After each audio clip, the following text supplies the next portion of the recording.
Namaste, Sasrika, Shalom Alaikum, Assalamu Alaikum, excuse my hand errors, Shalom Alaikum, Assalamu Alaikum, and Assalamu Alaikum. Welcome to another episode of The Message. I'm your host, Mike Deezee, and because 3 episodes have been done on the Jewish teaching, today's show we will be doing a series on the Vedic teaching. Before we begin, with respect to my Hindu family, during this subject, the word angel will be used in place of gods of all, will be used in place of gods, or in place of all the spirits outside of Vishnu. Let us begin. You'll notice that, again, I started with Namaste. But what does Namaste mean? Namaste in Hindi is a way of saying, peace be with you. Or, to be more exact, I recognize the divine in you. The reason for this greeting of peace is because in the Vedic or Hindu tradition, humans are seen as having qualities of God within each and every one of us. Probably the most confusing aspect of the most confusing aspect of Hinduism is the concept of 3 in 1, or Shiva, Vishnu, and Brahma as one, yet separate. In the Vedic teaching, there is no real concept as angels, just as gods or demons or rakshasas. Excuse me, there is no real concept called angels. There is, in Hinduism, only gods, demons, or rakshasas. Rakshasa is the Hindi word for demons. Pardon my blunders, as I'm trying to speak this accurately. In Hinduism, there is the concept of heaven and hell.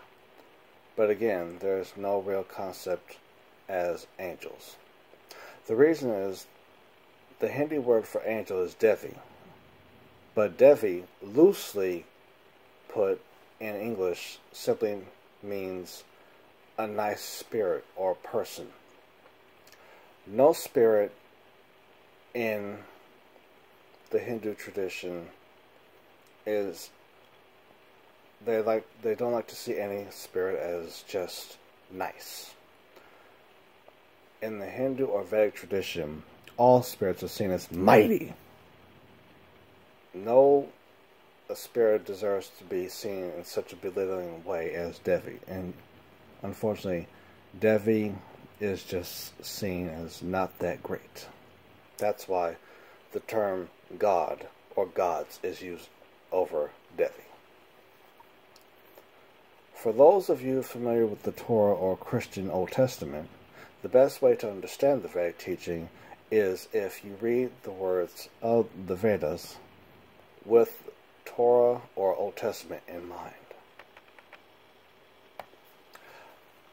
The reason Torah is cited is because there's one person from all the Jewish writings that connects both the Vedic with the Jewish. This person is the first Hebrew, or the one who crossed over the river Euphrates. Yes, we are talking about Abraham, or Ibrahim in Arabic. And yes, Abraham is also Vedic or Hindu. No, Hinduism is not anti-Jesus. Rather, Hinduism embraces Jesus more than we think, as we will see later in this subject. The same teaching that governs the Vedic system also governs the Jewish system. The reason why Hinduism is seen as having many gods is because, again, I'll say it differently this time, the Vedic sages explain things different from Hebrew. if the Hebrews see God as supreme and angels as the servants of God, if we flip this over, then Hindi, again, Hebrew linguistically is different from Hindi, so there's going to be linguistic slight difficulties in explaining. However, here's a way to understand what Hindi is saying from a Hebrew understanding. In Hebrew,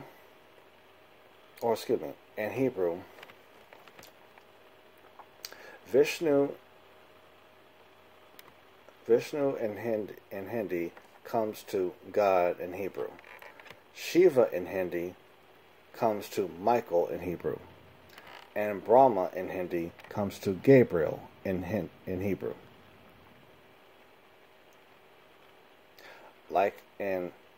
If we match the descriptions of Vishnu, Shiva, and Brahma from their Hindi writings or Sanskrit writings, we find that over in Hebrew we get the same definitions, that Vishnu matches the description of what Hebrews call God.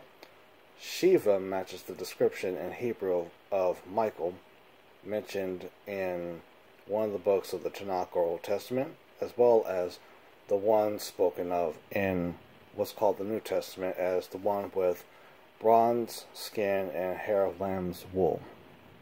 Unfortunately, no, the person spoken of in the New Testament as having bronze skin and hair of lamb's wool is not Jesus.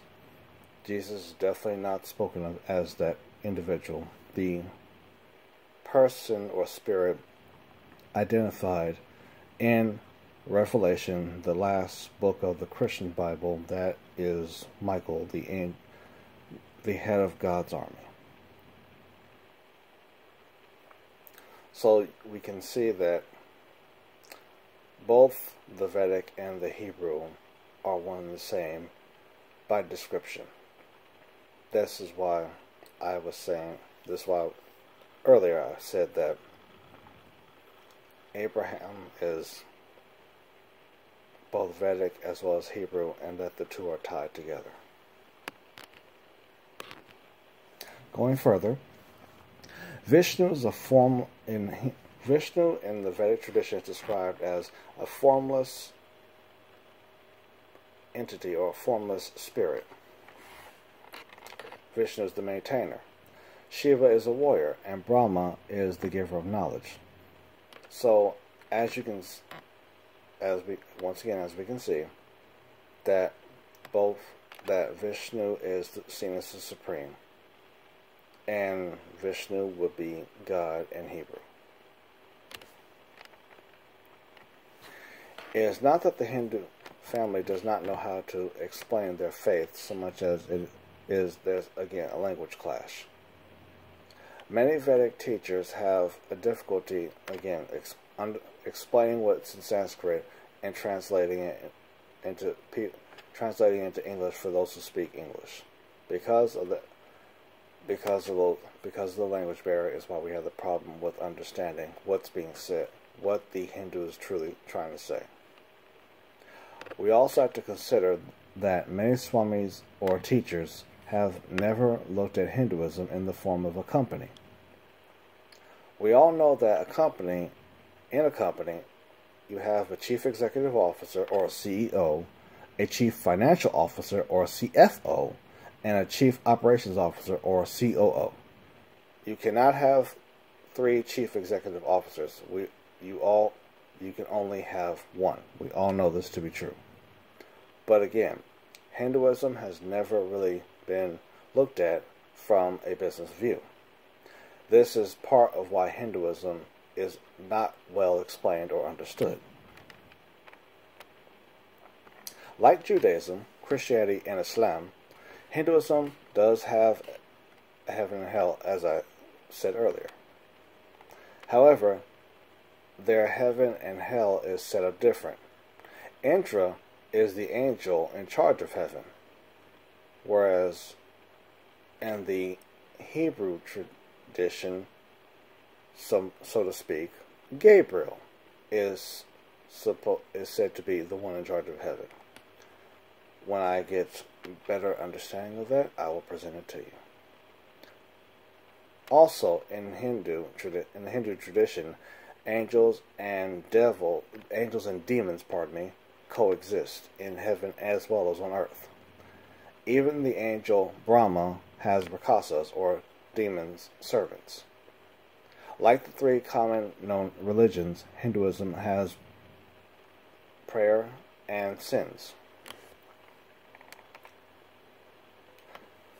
Whereas in Judaism, Christianity, and Islam, where you wash, then perform various movements for prayer, Hinduism has what is called puja. In puja, you wash the physical body, then light incense and speak mantras or chants.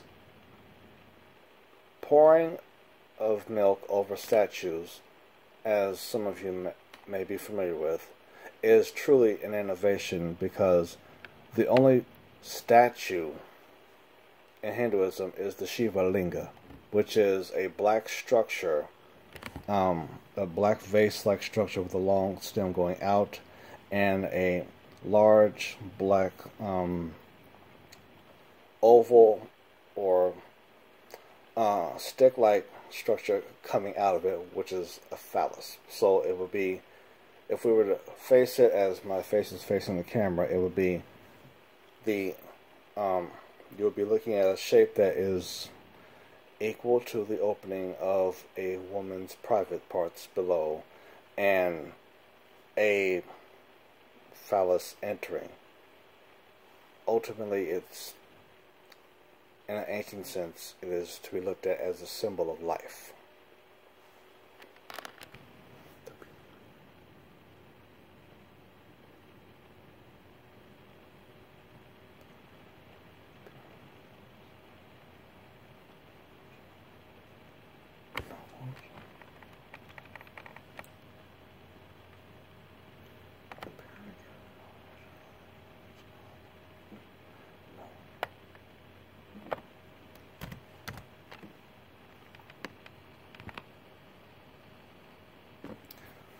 The Purana gives no origin of the linga, which causes me to think that my research was accurate, that the linga comes from another tradition and was simply adopted by the people of the Indus Valley. Excuse me if there was a brief moment of delay in the filming of this. In Hinduism, Vishnu does not have a physical body, as was explained earlier. Krishna is only a manifestation or a form used for communication with the people of the Indus Valley. Vishnu is not literally Krishna. Brahma is a spirit that does not have a human original form that is described. Shiva is described as being a blue or dark skin reality wearing tiger skin. Shiva also has matted hair. It's very possible that Shiva is of African origin, even as a spirit, which would make sense since Shiva translated into Hebrew becomes Michael, as I said earlier, that if we look at the description of Shiva from the Hebrew tradition of him, of one with bronze skin, bronze, blue, it can easily be seen as one who is not vanilla toned. These are but a few examples of how Hinduism really is monotheistic at its root. On a closing note, why doesn't the Tanakh mention anything of the Vedic way? Or does it? If we read Esther, we find that Ahasuerus, her husband, is from Persia, and the description of him silently says Ahasuerus was a Zoroastrian, or a member of the Zoroastrian cult, which are the Persian Aryans that started what would become the Vedic or the Hindu way. There is also mention of a person that has a Zoroastrian or a Zohar root in Genesis. The story of Joseph is where you'll find this idea, you'll find the term Zohar to be specific. So, the Hindus are in the Jewish history, just not blatantly under the term Hindus. This is probably because probably because the word Hindu is an Arab mispronunciation of Indus. The Arabs historically could not say Indus, so they called the people of the Indus Valley Hindus. Next time, we will be working on part 2. How Christianity and Islam are tied into the Hindus. With that said, remember to keep your haterade on full blast and speak into your future.